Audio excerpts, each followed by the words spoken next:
안녕하세요. 안녕하세요. 반갑습니다. 반갑습니다. 저는 참 하나님의 교회의 감남원에서 하나님을 진정으로 경외하고 하나님의 칭찬 들었던 다윗이 이스라엘 나라의 왕이 되고 그 나라를 통치하고 또 예수님께서 이 세상에 다윗이 다시 온다는 그 말씀대로 성경의 선지자들의 모든 증거를 완전하게 다 이루셨고 다시 부활하셔가지고 그 제자들에게 성령으로 충만케 하셔서 그들 또한 다윗 왕처럼 이스라엘 나라의 왕이 될 수 있고 제사장이 되게 하셨던 그런 일들을 연구하고 찾아서 전해드리고 있는 김기호라고 하는 사람입니다. 오늘 여러분들에게 전해드릴 말씀의 주제는 다윗과 예수 그리스도인데요. 이 주제의 말씀을 성경 전반적인 증거를 통해서 자세히 정리된 메시지를 먼저 상고해 드릴 수 있도록 하겠습니다. 주제는 다윗과 예수 그리스도입니다. 마태복음 22장 41절에서 46절의 말씀이었는데요. 마태복음 22장 43절에 45절에 말씀을 먼저 상고해 드리겠습니다. 가라사대 그러면 다윗이 성령에 감동하여 어찌 그리스도를 주라 칭하여 말하되 주께서 내 주께 이르시되 내가 너의 원수를 너의 발 아래 둘 때까지 내 우편에 앉았으라 하셨도다 하였느냐. 다윗이 그리스도를 주라 칭하였은즉 어찌 그의 자손이 되겠느냐 하시니 아멘. 내용을 상고하겠습니다. 이스라엘의 구원자이신 참 하나님께서 사도행전 13장 17절에서 23절 선지자 사무엘 때까지 사사를 세워 그 백성들을 다스리시다가 그들이 왕이 되도를 원함으로 사울에게 기름을 부어 왕으로 삼으셨으나 명령을 거역함으로 패하시고 다윗에게 기름을 부어 왕으로 세우시고 내 마음에 합한 사람이라 내 뜻을 다 이루리라 하시고 또 선지자들에게 예언하여 다윗의 씨에서 이스라엘의 구원자를 세우리라 하신 약속대로 마태복음 1장 18절에서 21절 다윗의 후손인 요셉과 정혼한 마리아에게 성령으로 잉태되어 예수라는 이름으로 탄생되게 하셨으므로 외모로 성경을 보면 바리새인들의 대답처럼 그리스도가 다윗의 자손이라고 보겠지만 영적으로 보면 그리스도는 하나님 본체이심으로 창조주이시고 다윗은 그분의 지음을 받은 피조물이지요. 다윗은 유대지파 이세의 넷째 아들로서 양씨는 목자였으나 소년 때부터 하나님을 경외함으로 힘과 용기를 얻어 양들을 해치는 사자나 곰의 수염을 잡고 쳐 죽이기도 하였는데 하나님의 기름을 받고 이스라엘의 왕이 된 사울이 하나님의 명령을 거역함으로 하나님께서 사무엘 선지자를 보내어 사무엘상 16장 13절에 23절 기름 꿀을 취하여 부어주라는 명령에 따라 기름 부음을 받았을 때부터 주의 신에게 감동이 되었고 사울 왕에게서는 주의 신이 떠나고 주의 부리신 악신이 그를 번뇌케 하므로 다윗을 청하여 수금을 타서 악신을 쫓아내고 상쾌함을 얻게 하셨습니다. 이후 블레셋 군대가 이스라엘을 침공함으로 전쟁하는 중에서 이스라엘을 모독하는 블레셋 장수 골리앗의 말을 들었던 다윗이 만군의 여호와의 이름으로 나아가면서 시내가에서 주운 돌 5으로 사무엘상 17장 45절에서 49절 칼과 창과 단창으로 무장한 블레셋 장수 골리앗과 그 군대를 물리치는 공로로 이스라엘의 군대 장관이 되고 사울 왕의 딸 미갈과 결혼하여 왕의 사위가 되었습니다. 그런데 사울 왕이 하나님의 명령을 거역한 연고로 악신이 임하여 단창으로 다윗을 죽이려 하였으나 피하게 하셨고 다윗이 자기를 추종하는 자들과 함께 도망하여 이스라엘과 사무엘상 21장 10절에서 15절 도망하여 이스라엘과 원수되었던 가드왕 아기스에게로 가서 그 행동을 미친 자처럼 변개하여 그들과의 전쟁을 피하고 사무엘상 22장 1절에서 5절 그곳을 떠나 아둘람 굴로 도피하였다가 모압 땅에서 왕 앞에 나아가다가 하나님의 보냄을 받은 선지자 갓의 인도함을 받아 유다 땅 헤레스풀에 이르렀지요. 그 소문을 들은 사울이 사무엘상 24장 1절에서 7절 택한 사람 3천을 거느리고 다윗을 죽이려고 엔게디 항무지의 굴에 들어갔다가 도리어 다윗이 사울을 죽일 기회가 왔지만 죽이지 않고 선처하여 보냈는데 또다시 사무엘상 26장 1절에서 12절 다윗이 하빌라산 항무지에 있을 때 사울이 다윗을 죽이려고 갔다가 처음과 동일하게 다윗이 사울을 죽일 수 있는 기회가 왔지만 선처하여 보냈습니다. 그 후에 사무엘상 27장 1절에서 4절 다윗이 자기를 추종하는 자들과 함께 사울을 피하여 블레셋 땅에 들어가 그 나라 왕의 보호를 받으며 동행하던 중에 블레셋과 이스라엘이 전쟁을 하게 되었는데 사무엘상 31장 1절에서 6절 그 전쟁에서 사울과 그 세 아들과 병기든 자와 그를 따르는 모든 사람이 죽임을 당하게 되었죠. 이에 사무엘하 1장 17절에서 27절 다윗이 사울과 그 아들 요나단을 조상하고 슬퍼하여 노래를 지어 유다 족속에게 가르친 후에 사무엘하 2장 1절에서 4절 다윗이 여호와께 물어 유다의 헤브론으로 가라는 명령을 듣고 그 성으로 올라가니 유다 사람들이 다윗에게 기름을 부어 왕을 삼게 되었고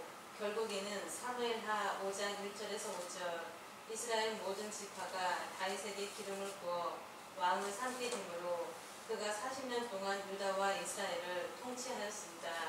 그는 열왕기상 9장 5절에서 7절 온전히 하나님의 명령에 순종하여 법도와 규례를 지켰던 것으로 인정받았으므로 그 아들 솔로몬이 왕이 되어 성전을 건축하고 제사를 드린 후에 기도 중에 나타나신 여호와께서 다윗처럼 온전히 행하여 계명과 법도를 지키지 않고 다른 신을 섬기면 택하신 땅에서 끊어지게 하리라 하셨죠.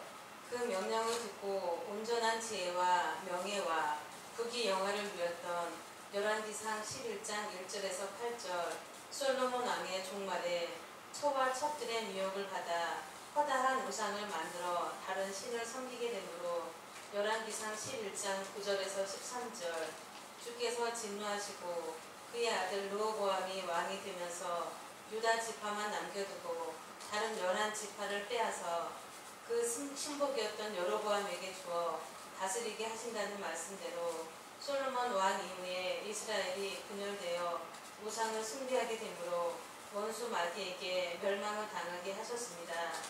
그 후에 역대하 34장 1절에 7절 요시야 왕이 모든 우상을 멸하고 폐지함으로 복을 주시고 자기 백성들을 구원하셨던 것과 같이 이스라엘의 흥망성쇠가 교차되는 중에서도 선지자를 두시고 주님께서 살아계심을 증거하시면서 예레미야 33장 14절에서 18절 때가 이르면 다윗에게 한 의로운 가지를 일으켜 지혜와 공평과 정의를 행하는 왕이 되게 하며 유다와 이스라엘이 구원을 얻고 평안하게 되며 주님의 제단에서 모든 제사를 항상 드릴 수 있는 레위 사람 제사장이 끊겨지지 아니하리라 하시고 또 에스겔 37장 23절에서 28절 다윗을 왕으로 세워 죄악으로 더럽혀진 자들을 정결케 씻겨 내 백성이 되게 하여 규례를 지키게 하며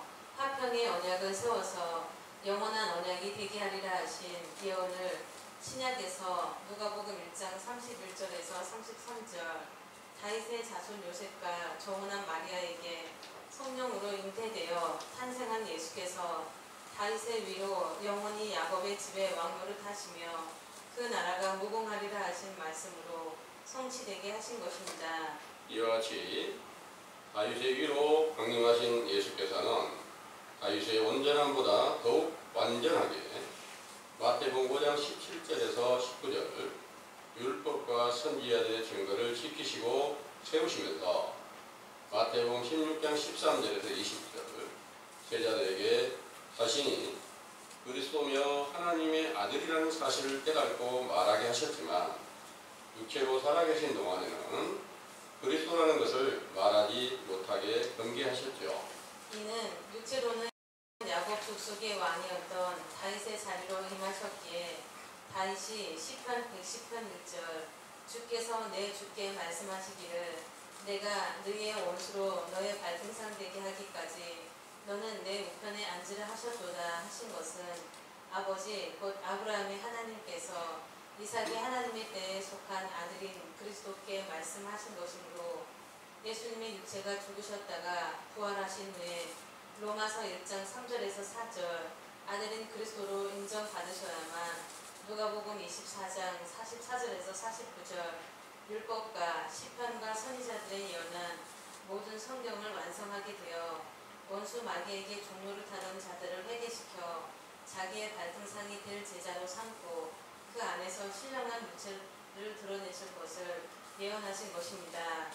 따라서 다윗의 위로 임하신 인자 예수님은 죄에 속하여 죽은 자 가운데 있다는 사실을 증거하려고 사도행전 2장 29절에서 36절 사도들이 다윗의 묘가 우리들 중에 있다 하였고 또 오늘날 우리가 사도들의 복음을 쫓는 자면 우리 가운데도 그 묘가 있는 것이며 다윗이 하늘에 올라가지 못하였다는 것도 하나님께 온전한 자라고 칭찬받았던 다윗이 하늘에 올라가지 못하였다는 것을 알려주려는 것이 아니지요.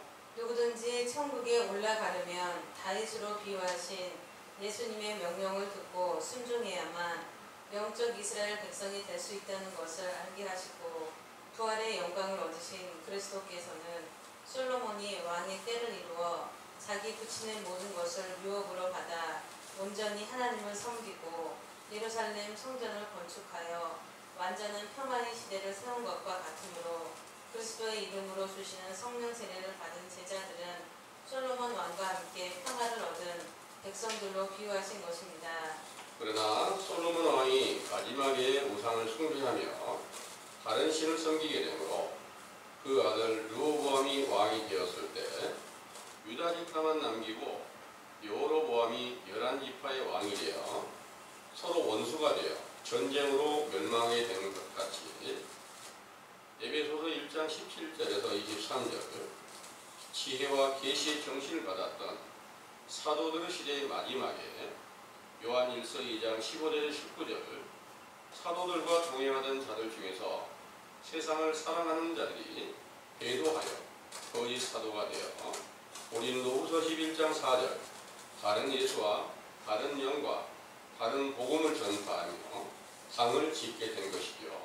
이렇게 당을 지은 무리들과 로마의 태양신을 믿는 무리들이 연합하여 서기 약 200년경에 천주교가 세워지면서부터 구약과 신약으로 성경이 편집이 되고 그 증거로 하나님과 예수 그리스도를 믿게 하였으나 그 증거가 확실하지 못한 사람의 계명과 유전으로 다른 복음이 된 것이지요. 그 복음을 전파하는 천주교가 서기 1500년경까지 하나님과 그리스도의 복음을 전파하며 믿게 하였지만 교황청의 타락상을 목격하던 마르틴 루터가 개혁하여 개신교를 세우면서부터 오늘날까지 헤아릴 수 없이 많은 교파가 세워져서 제각기 예수 그리스도를 믿고 있지만 그 가운데 요한일서 2장 1절에서 6절 그리스도의 행함이 없으므로 모든 영혼이 죽은 자 가운데 있는 것입니다. 상기의 비밀을 우리 감남원에 열어주시고 그리스도의 복음을 시작하는 세례 요한에 대해 속한 회개의 세례로 진실한 율법으로 죄를 깨닫고 자복하게 하셨으므로 반드시 다윗의 자리로 세상에 강림하신 인자의 때를 이루실 것이며 더 나아가 보혜사 성령으로 세례를 주시고 그리스도의 때를 이루어 영원한 생명의 부활에 참여케 하신다는 사실을 굳게 믿으시기 원합니다. 아멘.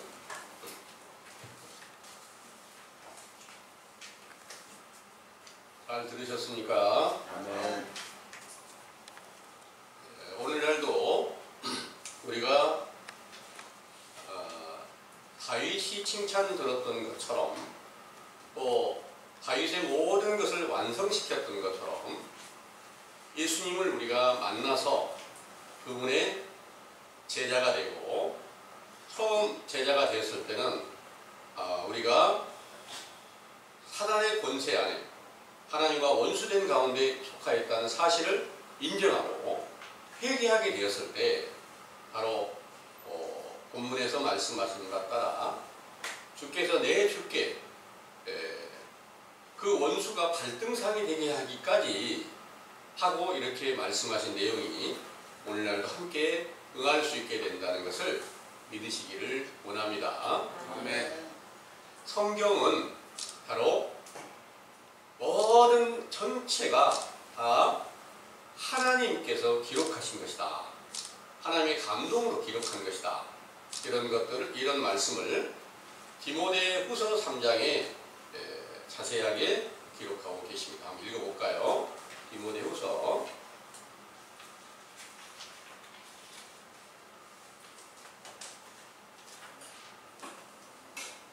3장 16절에서부터 17절까지 한번 읽어보겠습니다. 모든 성경은 하나님의 감동으로 된 것으로 교훈과 책망과 바르게 함과 의로 교육하기에 유익하니 이는 하나님의 사람으로 온전케 하며 모든 선한 일을 행하기에 온전케 하려 함이니라. 아멘. 모든 성경은 하나님의 감동으로 되었다. 그리고 교훈과 책망과 바르게 함과 의로 교육하기에 유익하니 이는 하나님의 사람으로 온전케 하며 모든 선한 일을 행하기에 온전케 하려 함이니라 하셨죠. 그런데 이 말씀 따라 온전케 되신 분이 누구냐? 예수 그리스도세요. 그런데 그 또 예수님께서 온전케 되신 후에 제자들에게 성령 충만함을 주셨을 때 그 제자들도 온전한 상태에 이르게 되었다 이렇게 말씀하셨거든요.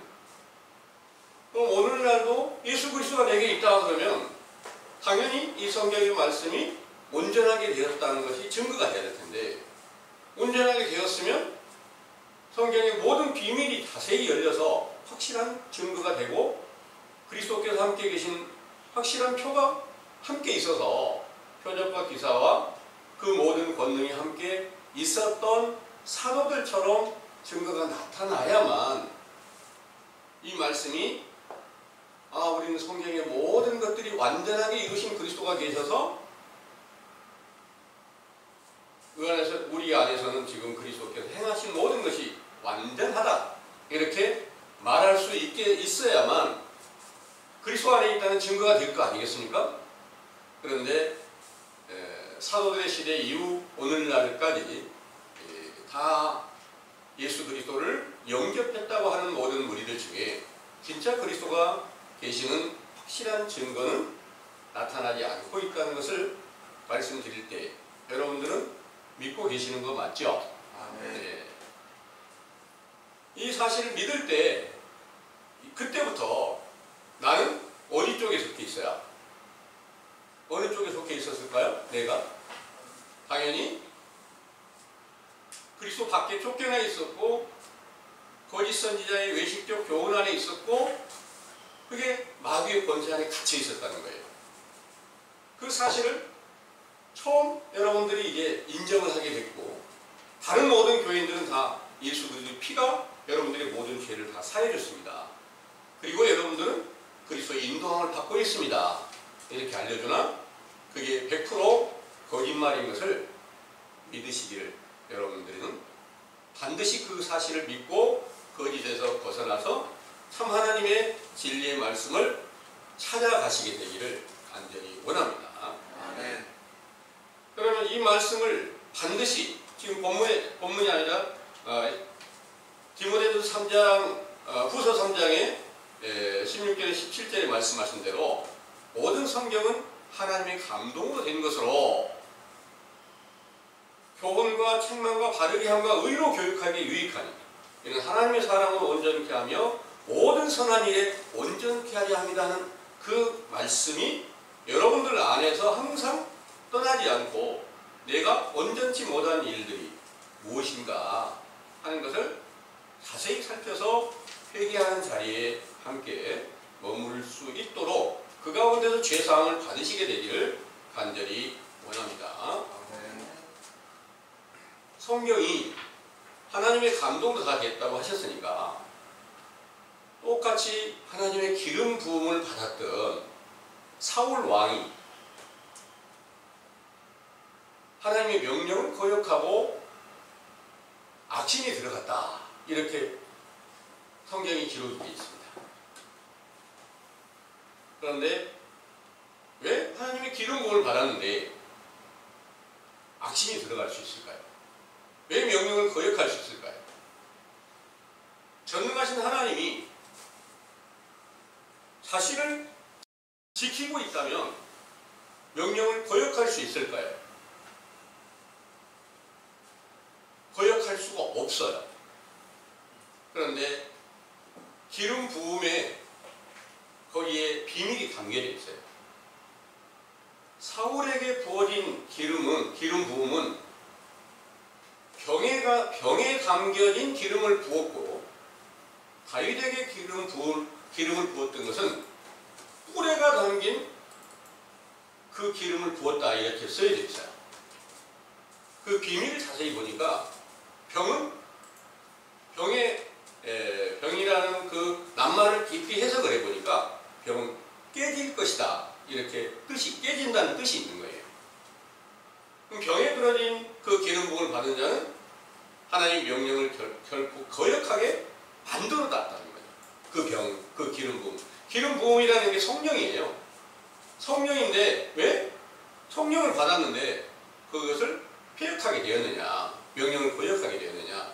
그러니까 이런 모든 일들은 창조주 하나님께서 이 세상 나라에 어떻게 완전하게 그리스도께서 왕노릇하게 하는 그런 과정을 기록하시면서 사울 왕이 이 먼저 기름 부음을 받고 성령의 역사를 따라서 이 하나님의 명령을 따라 왕이 되게 만드셨지만 그가 그 명령을 거역하고 악신이 들어가기 위해서 그 다음에 기름 부음을 받은 뿔로 채워진 기름 부음을 받은 다윗 왕의 원수가 돼가지고 계속 다윗 왕을 죽이려고 했던 이런 모든 것들로 인해서 결국 그가 전쟁에서 자기 목숨도 빼앗기고 또 자식들까지 또 거기 따르는 모든 자들까지 다 목숨을 빼앗기게 되는 죽임을 당하게 되는 이런 과정을 겪게 되었을까요? 이런 모든 것들이 우연한 것이 아니라 사울이 잘못했잖아 이렇게 볼 수 있잖아요. 사울을 완전하게 세울 수는 없나요? 하실 수 있어요. 전능하신 하나님이시니까. 그런데 성경을 이루시기 위해서 이 세상 나라에 하나님의 거룩한 나라를 세우시기 위하여 모든 성경이 다 그렇게 기록이 되어 있다. 그런 내용입니다. 그래서 다윗은 이세 아들로서 이세 넷째 아들인 것 같아요. 그런데 그 이세가 이제 유다 지파로서 하나님의 명령을 온전히 따라서 순종하려는 노력을 합니다. 그래서 세 아들이 이스라엘 나라가 전쟁이 일어나게 되니까 블레셋하고 전쟁이 일어나게 되니까 세 아들을 전부 다 전쟁통에 보내고 다윗은 어린 소년이니까 양치는 자로 있게 하셨습니다. 이런 중에서 이제 성경이 쭉 기록을 하셨는데 전쟁 중에 있을 때 하나님께서 사무엘 선지자에게 명령하셔가지고 지금 사울이 내 명령을 거역했으니까 너는 가서 이새의 아들 다윗을 찾아서 그에게 기름을 부어라. 이런 명령이 떨어진 거예요.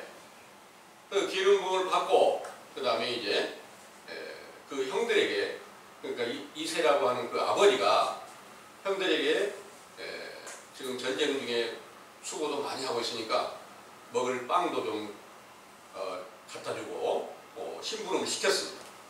심부름 갔는데 거기에서 이제 다윗이 들은 말이 블레셋 장수 골리앗이 이스라엘을 저주하는 말을 하는 거예요. 너희들 중에서 너희들이 무슨 하나님을 믿는 자냐? 하나님 믿었으면 너희들이 정말 하나님 너희들을 사랑하였으면 그 사랑으로 그 너희들 보호를 받고 있어야 할 텐데 내가 너희를 저주해도 너희들이 나를 대적할 자가 어디 한번 나와봐라. 이렇게 이제 저주를 하는 겁니다. 그걸 듣고 그 다윗이 아무도 그 군대에서 골리앗을 상대로 나가는 자가 없는데 다윗이 이제 그걸 듣고 내가 나가겠습니다. 이렇게 자청해가지고 나가게 됐어요. 나가게 될 때 사울 왕이 입던 모든 전신 갑주, 이제 군인이 이렇게 입는 모든 안전 군장을 다 갑옷도 입히고 투구도 쓰고 모든 칼도 이렇게 엄청난 중요한 칼도 주고 이렇게 다 주었는데 이거 너무 무거워서 감당할 수 없습니다. 그리고 목자의 제부에다 시냇가에서 돌 5개를 주어가지고 상대하러 갔습니다. 그래가지고 결국 다윗이 골리앗을 그 돌로 쳐서 쓰러뜨리고 그때부터 이스라엘의 모든 군대를 다 완전히 블레셋 군대를 전부 다 멸망시키고 승리하였습니다. 이 큰 공로를 얻어서 그때 이제 소년이지만 이스라엘 나라의 군대 장관으로 추대를 받았고 또 그때 이제 왕이 골리앗을 상대해서 이길 수 있는 사람은 내 딸을 주겠다. 사위를 삼겠다. 이래가지고 그 큰딸 미가를 아내로 삼았습니다. 그런데 그때부터 악신이 들어가 있던 그 사울은 이제 군대 장관도 되고 사위도 되는데 그가 더 나아갈 길이 어디냐? 내 자리밖에 뭐가 있겠느냐? 자기가 왕의 자리를 이제 다윗에게 빼앗길 것 같아요. 어떻게든 다윗을 죽여야 돼.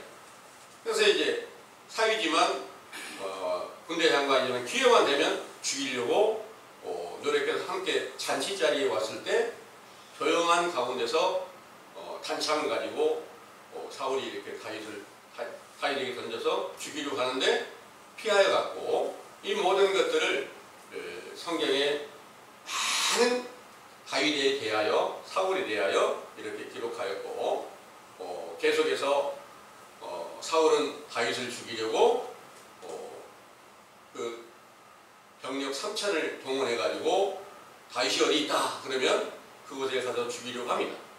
근데 다윗은 항상 사울을 아버지로 섬기는 거예요. 아버지다. 왜 아버지라고 했을까? 사울을 이제 아버지라고 썼거든요. 그 아버지가 그 왕이 그 이스라엘 나라 왕이니까 그 나라 왕이었을 때 자기가 그 영혼이 살게 되었으니까 영적인 아버지라고 하는 것이 실제 육체의 아버지는 이세잖아요. 그런데 아버지여 아버지여 하고 있습니다. 성경에 여러 군데 그렇게 쓰여졌는데 다윗은 하나님께서 그 안에 함께 계셔서 기름 부음을 받은 자를 절대로 죽여서는 안 된다. 이렇게 항상 알고 있는 거예요. 그래서 사울이 다윗을 죽이려고 굴로 들어갔는데 굴에 들어가서 결국 다윗이 이렇게 사울을 죽일 수 있는 기회가 없어요. 그런데 내가 지금 아버지를 죽일 수 있는, 왕을 죽일 수 있는 그런 권세를 가지고 있지만 기름 부음을 받은 왕을 내가 죽이면 안 되는 것이 하나님의 명령이기 때문에 절대로 내가 죽이지 않을 테니 다시 나를 죽이려는 그런 계획을 다시 하지 마십시오 하고 선처해서 보냅니다. 2번이나 반복해서 그런 일이 있었습니다. 그리고 또 다윗을 죽이려고 다윗이 이제 사울을 피해서 블레셋 나라에 들어갔는데 그 블레셋과 전쟁을 일으키는 거예요. 그래가지고 그 전쟁에서 사울이 죽고 그 이후에 이제 다윗이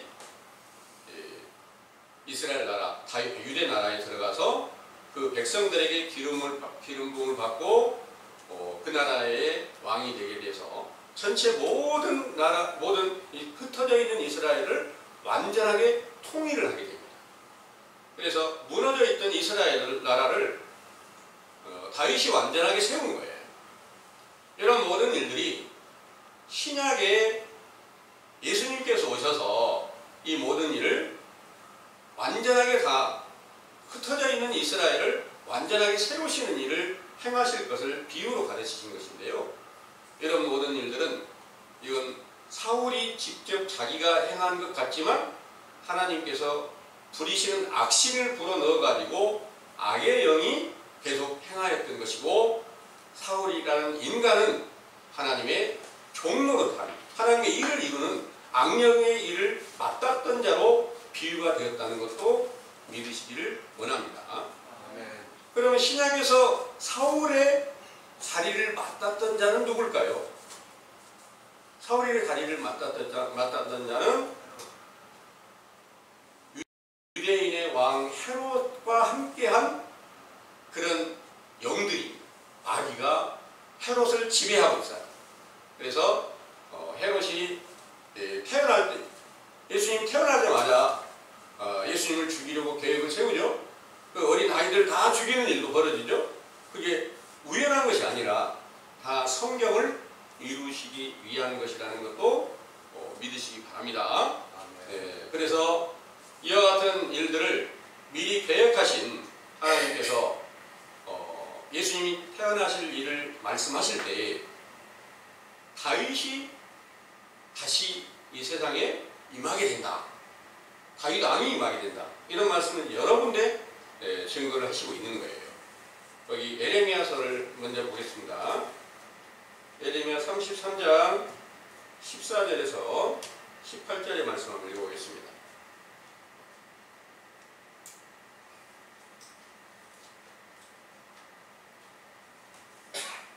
나 여호와가 말하노라. 보라, 내가 이스라엘 집과 유다 집에 대하여 이른 선한 말을 성취할 날이 이르리라. 그날 그때 내가 다윗에게 한 이로운 가지가 나게 하리니 그가 이 땅의 공평과 정의를 실행할 것이라. 그 날에 유다가 구원을 얻겠고 예루살렘이 안전히 거할 것이며 그 성은 여호와 우리의 의라 일컬음을 입으리라. 나 여호와가 이같이 말하노라. 이스라엘 집 위에 앉을 사람이 다윗에게 영영이 끊어지지 아니할 것이며 내 앞에서 번제를 드리며 소제를 사르며 다른 죄를 항상 드릴 레위 사람 제사장들도 끊어지지 아니하리라 하십니다. 아멘. 아멘. 이 말씀은 에레미야 선지자의 말씀인데요. 에레미야 선지자는 에레미야 1장 1절에서 3절의 말씀을 보면 요시야의 아들 유다왕 여호야김 시대부터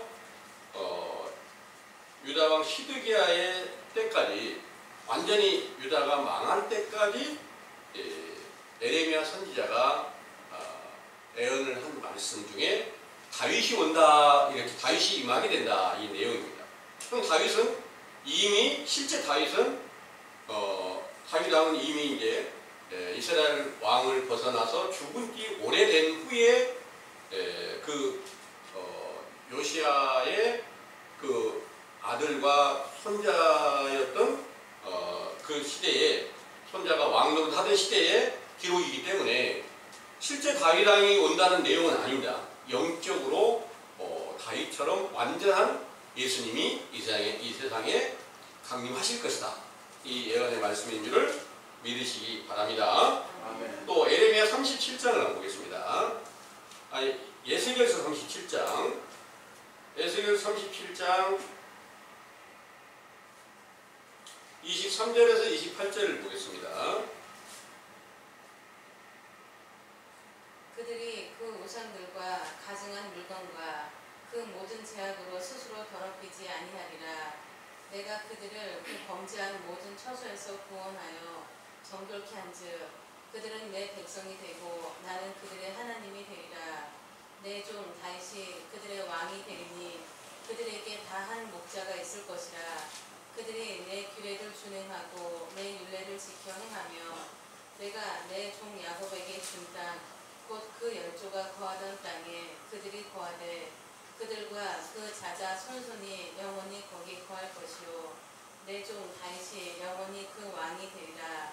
내가 그들과 화평의 언약을 세워서 영원한 언약이 되게 하고 또 그들을 견고하고 번성케 하며 내 성소를 그 가운데 세워서 영원히 이르게 하리니 내 처소가 그들의 가운데 있을 것이며 나는 그들의 하나님이 되고 그들은 내 백성이 되리라.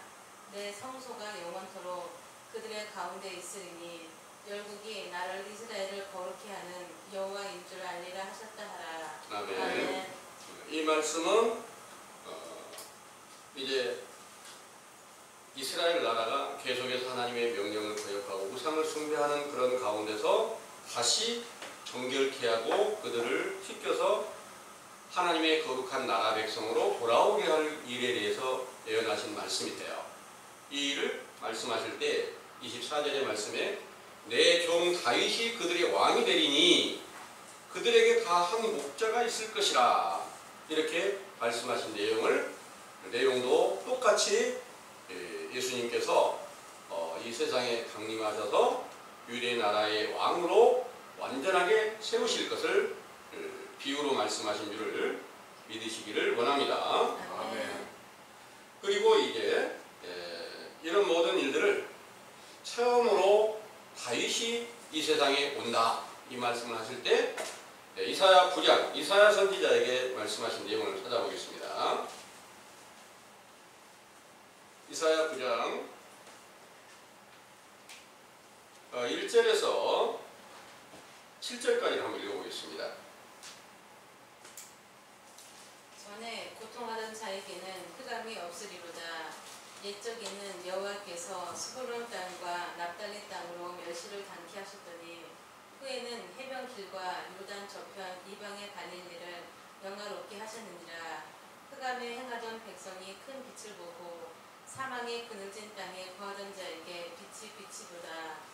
주께서 이 나라를 창성케 하시며 그 즐거움을 더하게 하셨으므로 추수하는 즐거움과 탈취물을 나누는 때의 즐거움같이 그들이 주의 앞에서 즐거워하오니 이는 그들의 무겁게 맨 멍에와 그 어깨의 채찍과 그 압제자의 막대기를 꺾으시되 미디안의 날과 같이 하셨음이니이다. 어지러이 싸우는 군인의 갑옷과 피 묻은 복장이 불에 석같이 살라지리니 이는 한 아기가 우리에게 낳고 한 아들을 우리에게 주신 바 되었는데 그 어깨에는 정사를 메었고 그 이름은 기묘자라 모사라 전능하신 하나님이라 영존하시는 아버지라 평강의 왕이라 할 것임이라.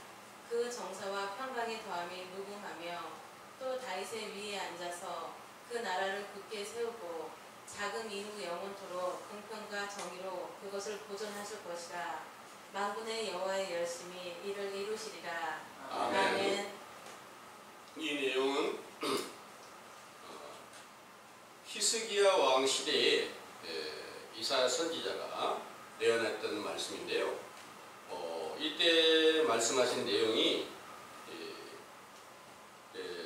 1절에서부터 5절까지 말씀을 쭉 보면은 흑암의 권세 안에 갇혀서 사망의 음침한 골짜기에 다 속하여 있는 그들을 다시 살리시기 위해서 한 아기로 또 한 아들로 이 세상에 나타나실 것입니다. 그분이 그 이름이 기묘자고 모사고 또 평강의 왕이시고 의의 왕이시고 전능하신 하나님이시고 영존하신 아버지시다. 이렇게 말씀하셨는데 그가 다윗의 자리로 임하게 된다. 여기서 다윗이다 이렇게 표현하지 않고 다윗의 위다 그랬어요. 위는 왕의 자리를 다윗의 위라고 이렇게 표현하거든요.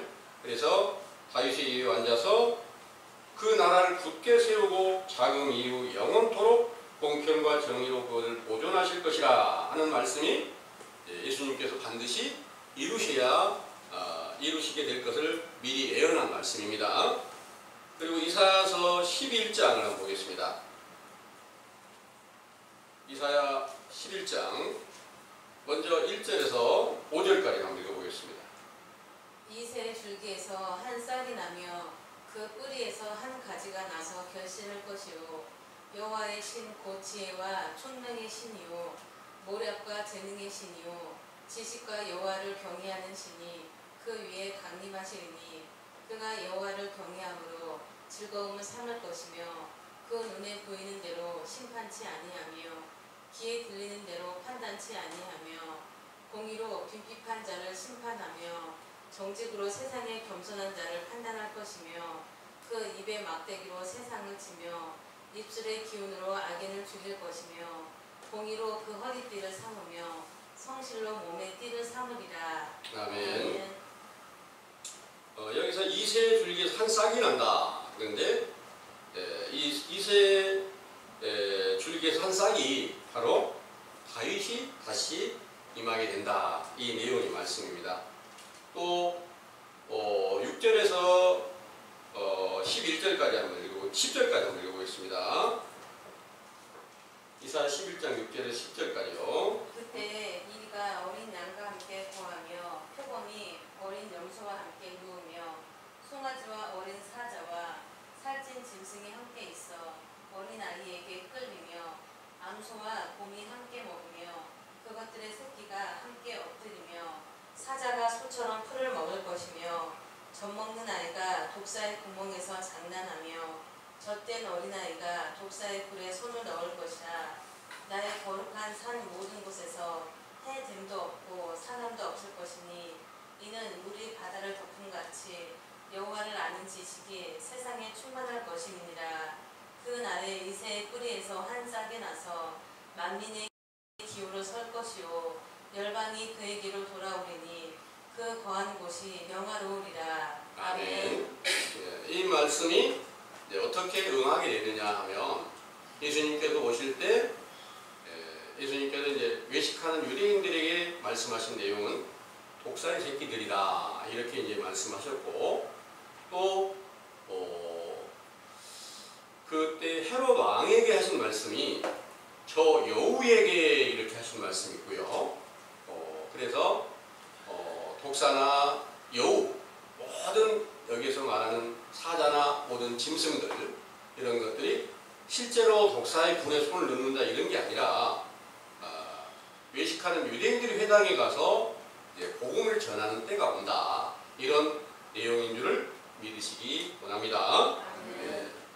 이런 모든 선지자들의 예언한 것을 예수님이 이제 완전하게 다 이루시기 위해서 오셔서 육체로 계실 때까지 33년 동안 그 다윗이 예루살렘에서 33년 동안 왕노릇한 것처럼 예수님이 육체로 계실 때 33년 동안의 모든 율법을 다 완성하시고 십자가로 죽으시고 부활하셔가지고 부활하신 신령한 육체는 그때 이제 다윗의 때를 벗어나서 솔로몬의 때에 완전한 영광이 임하게 했던 것처럼 그 과정을 이루시게 됩니다.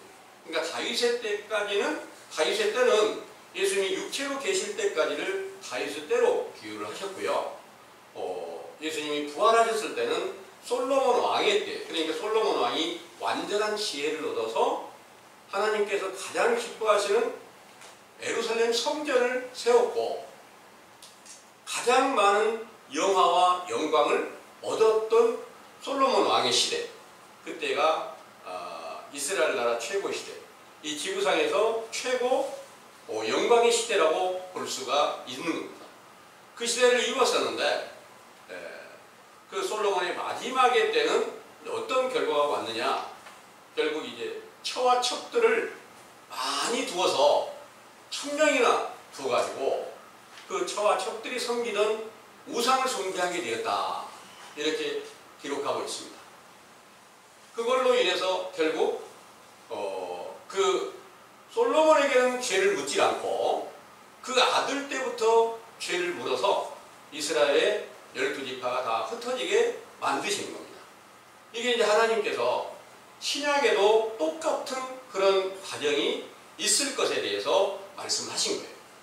다윗의 때를 예수님이 육체로 계실 때 임하셨고, 솔로몬의 때의 영광을 예수님이 부활하신 후에 제자들에게 성령 충만함을 주셨을 때 그 제자들 안에서 새 예루살렘 성전이 세워지고 가장 큰 영화가 이루어지게 하셨다가, 그 사도들의 마지막의 때, 솔로몬의 마지막의 때의 처와 척들로 인해서 우상을 숭배하게 된 것처럼 그때 마지막에 돌아온 제자들이 영적으로 보면 처와 척들로 비유를 하는 겁니다. 그들이 섬기던 다른 신을 섬기던 그런 죄악을 이렇게 마지막에 이렇게 범하게 됐는데, 이 일들은 사도시대 시대에 마지막에 배도자들이 나타나서 미혹하게 되고 다른 복음을 만들어 가지고 적그리스도가 나타나게 되고 그걸로 인해서 다른 영을 쫓아가게 되고 다른 복음으로 다 미혹하게 된다는 그 예언의 말씀이 이루어졌다는 것을 믿으시기 바랍니다. 그래서 성경의 모든 말씀들은 이 모든 것이 전부 다 하나님께서 하신 것이지 실제로 어떤 개인이 이것을 하고 있는 게 아니라는 거예요. 그래서 전체가 다 하나님께서 때와 시기를 조성하시면서 다 이루어 놓으신 것인데, 사도들의 시대가 그렇게 해서 솔로몬 왕의 때가 마지막에 그렇게 된 것처럼 사도시대 역사가 완전하게 끝난 이후에 온 세계 모든 곳에 흩어진 이스라엘로 다 비유해서 하나님의 진리의 도가 세워졌던 그 나라는, 이 세상에 세워졌던 주와 그리스도의 나라는 이 세상에서 끊어지고 다시 사단의 권세 아래 갇혀진 모든 우리들이 다른 복음으로 세상에서 복음을 전하게 되고 오늘날에 이르기까지 온 세계가 다 폐역해서 다 그리스도가 있다고 하니 그 그리스도의 증거는 없는 이 시대가 되어 있음을 여러분들은 믿으시기를 원합니다. 오늘 이 증거를 통해서 사도들로 예언한 말씀 중에 사도행전 2장을 한번 보겠습니다. 사도행전 2장에 29절에서 36절까지 한번 읽어보겠습니다. 형제들아, 내가 조상 다윗에 대하여 담대히 말할 수 있노니 다윗이 죽어 장사되어 그 묘가 오늘까지 우리 중에 있도다. 그는 선지자라 하나님이 이미 맹세하사 그 자손 중에서 한 사람을 그 위에 앉게 하리라 하심을 알고 미리 보는 고로 그리스도의 부활하심을 말하되 저가 음부에 버림이 되지 않고 육신이 썩음을 당하지 아니하시리라 하더니 이 예수를 하나님이 살리신지라 우리가 다 이 일의 증인이로다. 하나님이 오른손으로 예수를 높이심에 그가 약속하신 성령을 아버지께 받아서 너희 보고 듣는 이것을 부어주셨느니라. 다윗은 하늘에 올라가지 못하였으나 친히 말하여 가로되 주께서 내 주에게 말씀하시기를 내가 너의 원수로 너의 발등상 되게 하기까지 너는 내 우편에 앉았으라 하셨도다 하였으니 그런즉 이스라엘 온 집이 정녕 알지니 너희가 십자가에 못 박은 이 예수를 하나님이 주와 그리스도가 되게 하셨느니라 하니라. 아멘. 아멘. 이 말씀을 찾아본 이유는 거기 29절에 형제들아 내가 조상 다윗에 대하여 담대히 말할 수 있노니 다윗이 죽어 장사되어 그 묘가 오늘까지 우리 중에 있도다 그랬어요. 실제 다윗의 묘가 그 사도들 중에 함께 있었을까요? 실제 다윗의 묘가 사도들 중에 있었을 일은 만무하죠. 오늘날 여러분들이 예수님이 제자가 되고 사도가 되면 그 묘가 여러분들에게 함께 있는데 실제 묘가 있는 건 아니잖아요. 영적인 비유라는 거죠. 다윗의 묘가 있다는 것은 예수님께서 다윗으로 오셔서 육체로 계실 때까지 주셨던 모든 말씀들이 사도들 안에 존재하고 있다. 이런 내용인 것을 믿으시기 바랍니다. 그리고 거기 34절에 다윗은 하늘에 올라가지 못하였으나 그랬어요. 다윗이 하늘에 못 올라갔다는 거예요. 근데 성경에 보면 하나님께서 다윗을 가장 크게 칭찬하셔서 다윗처럼 내 모든 명령을 온전히 지키고 그 율법과 규례를 지키는 자가 없다. 만약 그처럼 행치하려면 내가 반드시 다 내 나라를 세웠다가도 다 폐해버리겠다. 이렇게 말씀하시는 두려운 말씀이세요. 그런데 다윗이 그렇게 칭찬받은 다윗이 하늘에 올라가지 못하였다. 그러면 우리가 열심히 믿어봐야 하늘에 못 올라간다. 이런 말이 될 수 있지 않겠어요? 그럴 수도 있다는 거잖아요. 그런데 이 내용은 다윗은 예수님이 육체로 계실 때까지를 말씀하시고 있기 때문에 그 육체는 항상 무덤 속에 갇혀져 있다. 그래서 예수님께서 사도들에게 너희는 지금 속사람이 죽어있는 무덤이야 하고 알려줬던 내용이 그 무덤이 다윗의 무덤이다. 이런 내용입니다. 그럼 오늘날도 우리가 선지자 세례 요한의 때를 통해서 레위의 언약을 통해서 유다 지파로 완전하신 왕이신 인자이신 예수님이 다시 오기를 기다리시고 있잖아요. 그분이 오시면 처음 우리에게 똑같이 세례 요한의 때와 똑같이 죄에 속하여 있는 사실을 분별케 하고 회개하라는 명령을 똑같이 주시는 것이 맞습니다.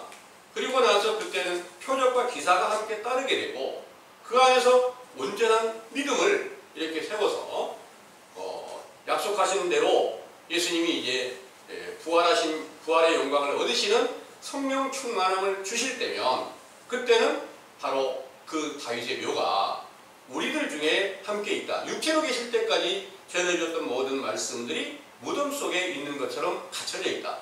그리고 부활하신 예수님은 무덤 속에서 아들의 음성을 듣는 때가 오나니 곧 이때라. 듣는 자는 살아나리라는 그 말씀이 사도들에게 오순절에 응하였던 것처럼 오늘날에도 우리에게 죄가 뭔지를 깨닫게 해주신 이 교훈은 세례 요한의 때 교훈은 아직 다윗을 만나지도 못한 그런 과정이 있지만 분명히 이 모든 약속들이 오늘날 우리들에게도 동일하게 성취되어 간다는 사실을 믿으시기 원합니다. 기도하겠습니다.